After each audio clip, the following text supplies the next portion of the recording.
اور فرماتے تھے کہ عورت سے بحث نہ کرو، چونکہ اس میں کجی ہے، ٹیڑھا پن ہے، ٹیڑھی پسلی سے پیدا ضرور الجھ پڑو گے، بات الجھ جائے گی، ضرور الجھن پیدا ہوگی، چونکہ اس میں ٹیڑھا پن ہے۔ تو بعض لوگ بحث مباحثے کرتے ہیں، شوہر بیوی الجھنے بحث ہو رہی ہے، جناب الجھن پیدا ہو رہی ہے۔ ویسے بھی حضرت حاجی امداد اللہ مہاجر مکی رحمۃ اللہ علیہ فرماتے تھے کبھی کسی سے الجھنا مت، اس الجھنے میں نفسانیت آ ہی جاتی ہے، شیطانیت آ ہی جاتی ہے، نفسانیت آ ہی جاتی ہے، یہ الجھنا ایسا مرض ہے، تو الجھنا نہیں چاہیے۔ حضرت تھانوی رحمۃ اللہ نے فرمایا کہ جو عورت سے الجھتا ہے ضرور پریشانی میں مبتلا ہوتا ہے، جو بحث کرتا ہے ضرور الجھن میں پڑتا ہے ان سے، کیونکہ ان میں ٹیڑھا پن ہے، ضرور الجھن ہوگی بحث کرے گا۔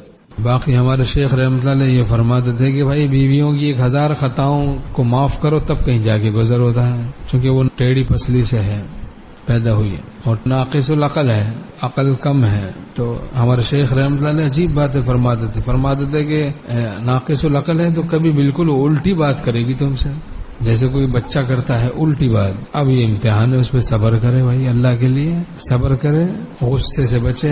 ایک سیر غضب پرچہ ہم بھی جیب میں رکھتے ہیں، یہاں تقسیم بھی کرتے ہیں، اس کو لیں، کوٹنگ کرائیں، جیب میں رکھیں، پڑھیں، عمل کریں، انشاءاللہ فائدہ ہوگا۔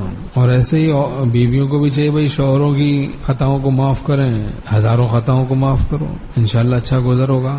تو اخلاق سے رہنے کی ضرورت ہے۔ غصے کے مرض کا ہم علاج کرائیں گے تو اخلاق سے رہنا آئے گا، جب غصے کے مرض کا علاج ہی نہیں کرائیں گے تو اخلاق سے رہنا کیسے نصیب ہوگا؟ یہ گالیاں دینے کا مرض، بحث بازی کا مرض، الجھنے کا مرض، بد اخلاقی کا مرض، لڑنے جھگڑنے کا مرض ہے۔ بہت سارے امراض کا سبب یہ غصے کی بیماری ہے، اور غصے کی بیماری کا سبب تکبر ہے، اور تکبر کی وجہ سے شیطان مردود بنا۔